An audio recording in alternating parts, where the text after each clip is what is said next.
Students, today we are going to start chapter 3, and in this chapter we will learn about agriculture, its features and its problems and policies related to improvement of agricultural sector. So all about agriculture we will learn in this chapter. So features, problems and policies of agriculture. Now the first thing that we are going to discuss is importance of agriculture in the Indian economy. Now it is said that agriculture plays a great role in the Indian economy. We can observe the following facts. Agriculture का जो है बहुत बड़ा role रहा है Indian economy में, और ये अभी नहीं बल्कि ब्रिटिश टाइम से ही जो इंडियन इकोनॉमी है वो एग्रीकल्चरल इकोनॉमी जो है जाना जाता था, और उसी समय से जो है अभी तक एग्रीकल्चर का बहुत बड़ा रोल जो है हमारे इंडियन इकोनॉमी में है. सो क्या क्या इसका फीचर्स है, क्या क्या इसका कंट्रीब्यूशन है इंडियन इकोनॉमी में, इसका क्या इम्पोर्टेंस है, इम्पोर्टेंस ऑफ, चूँकि we are going to learn the features problems related to agriculture, तो ये जानना ज़रूरी है कि आखिर एग्रीकल्चर का क्या इम्पोर्टेंस है हमारे इकोनॉमी में. उसके बाद हम लोग प्रॉब्लम्स देखेंगे और उसका पॉलिसीज़ देखेंगे.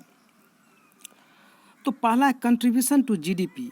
ये जो जीडीपी है, ग्रॉस डोमेस्टिक प्रोडक्ट, आप लोग को पढ़े हैं आप लोग मैक्रो इकोनॉमिक्स में. तो जीडीपी में एग्रीकल्चर का क्या रोल है, कितना कंट्रीब्यूशन है, वो हम लोग देखते हैं. Agriculture contributed to 51% to GDP in 1950-51. Now when planning in India started in 1951, as we know that first planning period was 1951 to 1956. That time 51% जो है जीडीपी का कंट्रीब्यूशन देता था एग्रीकल्चर. आप सोच लीजिए कि 50% मतलब आधा जो है जीडीपी में जो है हमारे देश का जो डोमेस्टिक प्रोडक्ट जो इनकम है उसमें 51% एग्रीकल्चर का रोल था. तो कितना बड़ा इसका जो है रोल था. However it has tended to decline over time. In 2018-19 it was only 14.4%. Now अब देखिए ये जो है घटते गया. क्यों इसलिए घटते गया क्योंकि अब एग्रीकल्चर सेक्टर से हम लोग जो है मूव कर रहे हैं manufacturing sector and service sector पे, टर्शरी सेक्टर पे. तो ये जो हम लोग सेकेंडरी एंड टर्शरी सेक्टर पे मूव कर रहे हैं, तो इसीलिए मैन्युफैक्चरिंग का एंड सर्विस सेक्टर का रोल जो है कंट्रीब्यूशन जो है बढ़ते जा रहा है, और इसीलिए एग्रीकल्चर का जो है रोल घटते जा रहा है. एग्रीकल्चर का कंट्रीब्यूशन जो है जीडीपी में घटते जा रहा है क्योंकि हम लोग जो है मैन्युफैक्चरिंग सेक्टर की तरफ, सर्विस सेक्टर की तरफ जो है तेज़ी से बढ़ रहे हैं. Supply of wages goods. ना पहला हम देख लिए contribution to GDP. So agriculture is contributing at big scale. ठीक है, ये क्लियर हो गया जीडीपी में. सेकेंड है supply of wage goods. Now wages goods are the necessities of life such as wheat, pulses, maize, etc. So agriculture provides wage goods to large population. Wage goods हम लोग उस goods को बोलते हैं, veg का मतलब आपको मालूम है, तो वेज गुड्स उस गुड्स को बोलते हैं जो जनरली जो लेबर्स होते हैं, लेबर क्लास को होते हैं, वो जो इनकम उसको जो डेली जो कमाता है उससे वही खरीदता है. जैसे एक लेबर जो है सुबह से शाम तक यदि 200 रुपीज़ वो कमाया तो 200 का वो क्या खरीदेगा, गेहूँ खरीदेगा, चावल खरीदेगा, दाल खरीदेगा. तो ये सब जो है वेज गुड्स इसको बोलते हैं, यानी कि इसको जो वेज की तरह इसको जो है यूज किया जाता है. So wage goods are goods that a worker with wages might buy, perhaps now more commonly called consumption goods. Non-wage goods are goods that are rentier receiving profits or interest might buy, including what might now be called capital goods or investment goods. Now capital goods and investment goods जो होता है उसको हम लोग non veg goods बोलते हैं. Veg goods हम लोग उस गुड्स को बोलते हैं जिसको लेबर खरीदता है कंज्यूम करने के लिए. ठीक है, तो इसको आप समझ सकते हैं कि एग्रीकल्चर जो है बहुत बड़ा स्केल पे जो है वेज गुड्स का कंट्रीब्यूशन देता है, क्योंकि ये राइस, पल्स, ये सब जो व्हीट, ये सब जो प्रोवाइड करता है, तो ये बहुत बड़ा पॉपुलेशन को ये जो है देता है. तो ये एक बिगेस्ट कंट्रीब्यूशन हुआ. थर्ड हो गया source of employment. Agriculture sector is the biggest source of employment in India. Over 50% population is engaged in this sector. और एग्रीकल्चर सेक्टर में बहुत बड़ा जो है एम्प्लॉयमेंट जो है इससे जुड़ा हुआ है, बहुत बड़ा स्केल पे ये रोजगार देता है. आप सोच सकते हैं कि 50% पॉपुलेशन ऑफ इंडिया जो है अभी भी एग्रीकल्चर सेक्टर में इंगेज्ड है. तो ये बहुत बड़ा कंट्रीब्यूशन है. तो एग्रीकल्चर सेक्टर जो है ये एम्प्लॉयमेंट लोड भी जो है अपने ऊपर में लिया हुआ है। Supply of raw materials, agriculture supplies raw materials to the industries, for example cotton, jute, sugar cane, fruits and vegetables for agro based industries. ये रॉ मटेरियल्स देता है। तो बहुत सारे जो आपको एग्रो बेस्ड मैन्युफैक्चरिंग इंडस्ट्रीज़ है वो रॉ मटेरियल्स कहाँ से लेता है? वो रॉ मटेरियल्स लेता है आपको एग्रीकल्चर सेक्टर से ही। जैसे क्लॉथ का जो टेक्सटाइल इंडस्ट्रीज़ है, जो क्लॉथ का इंडस्ट्रीज़ है, वो सब कॉटन, जूट, ये सब एग्रीकल्चर सेक्टर से लेता है, तो रॉ मटेरियल्स प्रोवाइड करता है। उसके अलावा जो शुगर कैन है वो शुगर इंडस्ट्रीज़ के लिए, फ्रूट्स एंड वेजिटेबल्स जो एग्रो बेस्ड इंडस्ट्रीज़ है, जैसे चिप्स बनता है मान लो, तो उसके लिए पोटैटो चाहिए, तो कौन देता है? एग्रीकल्चर देता है। तो फ्रूट्स का जूस इंडस्ट्रीज जो है उसको कहाँ से मिलता है? फ्रूट्स एग्रीकल्चर सेक्टर से। तो ये एग्रीकल्चर सेक्टर जो रॉ मटेरियल्स देता है आपको मैन्युफैक्चरिंग इंडस्ट्रीज को। तो बहुत there are many industries which are directly dependent on the agricultural sector. So this is the biggest contribution of agricultural sector. These are the importance of agricultural sector. You can imagine, you can observe. Fifth has source of demand for the industrial goods. Agricultural sector needs machines or capital goods like tractors, harvester machines, irrigation motors, etc.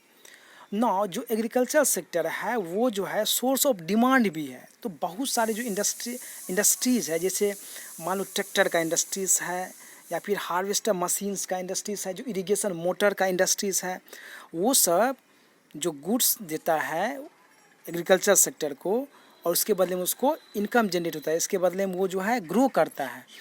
तो ये सब जो industries है, manufacturing industries है, tractors हो गया या फिर दूसरा जो टूल्स या मशीन्स है जो एग्रीकल्चर सेक्टर में यूज होता है, उसको डायरेक्टली खरीदता है कौन सेक्टर? तो एग्रीकल्चर सेक्टर खरीदता है। यानी कि these industries are dependent on agriculture sector. तो एक तरफ तो एग्रीकल्चरल सेक्टर रॉ मटेरियल्स देता है और दूसरा तरफ वो क्या खरीदता है? मशीन्स को खरीदता है इंडस्ट्रीज से। So development of many industries are dependent on the development of what? Agricultural sector. Now sixth one is contribution to international trade. Yes, international trade में भी जो है एग्रीकल्चर का बहुत बड़ा रोल है। और स्टार्टिंग से ही, अभी से नहीं, आप एंशियंट टाइम से ही देखेंगे तो एग्रीकल्चर का कंट्रीब्यूशन जो है बहुत बड़ा कंट्रीब्यूशन था आपका इंटरनेशनल ट्रेड में। ब्रिटिश टाइम में भी जो है एग्रीकल्चर सेक्टर का रोल था आपको इंटरनेशनल ट्रेड में। सो in 2018-19 share of agricultural sector in total exports of the country stood at 11.76%। यानी टोटल जो है एक्सपोर्ट हुआ उसमें 11.6% यानी कि 12% शेयर जो है वो एग्रीकल्चर सेक्टर का था। यानी हाउएवर इंडिया जो है आपको मालूम है कि मैन्युफैक्चरिंग गुड्स, इलेक्ट्रॉनिक्स गुड्स, ये सब को भी जो है ये करता है, एक्सपोर्ट करता है। लेकिन यहाँ पे चूँकि एग्रीकल्चर सेक्टर की बात कर रहे हैं इसलिए 12% जो है वो एग्रीकल्चर सेक्टर का रोल है, कंट्रीब्यूशन है। India exports T, jute, coffee, spices, etc। तो ये सब कुछ जो है पॉपुलर एग्रीकल्चर प्रोडक्ट्स हैं which are exported by India. Now यहाँ पे जो भी डेटा आपको दिख रहा है, जैसे 11.76 हुआ या फिर दूसरा डेटा दिख रहा है, उसको आपको याद करना कोई ज़रूरी नहीं है। उसको एक बर्डन की तरह आपको नहीं लेना है। आप इसको समझेंगे, आप इसको देखेंगे और आपको जो भी याद हो रहा है, जितना ही याद हो रहा है उतना ही आपको याद करना है। कभी भी डेटा पे ज़्यादा फोकस आपको नहीं करना है। हम जो आपको डेटा दिखाते हैं उसका जो मेन पर्पस है उसको समझाने के लिए, ताकि डेटा के व्यू से आप समझ सके, कोई भी चीज़ का स्केल की आप मेजर कर सके, इसीलिए यहाँ पे डेटा आपको देते हैं। नौ जो डेटा आपको हम बोलेंगे कि उसको याद रखना है, उस डेटा को आप याद रखेंगे। अननेसेसरी डेटा को आपको याद रखने की ज़रूरत नहीं है। आपको पैनिक नहीं होना। यदि आप उसको याद रख पाएँ तो बेटर है, नहीं तो कोई बात नहीं है।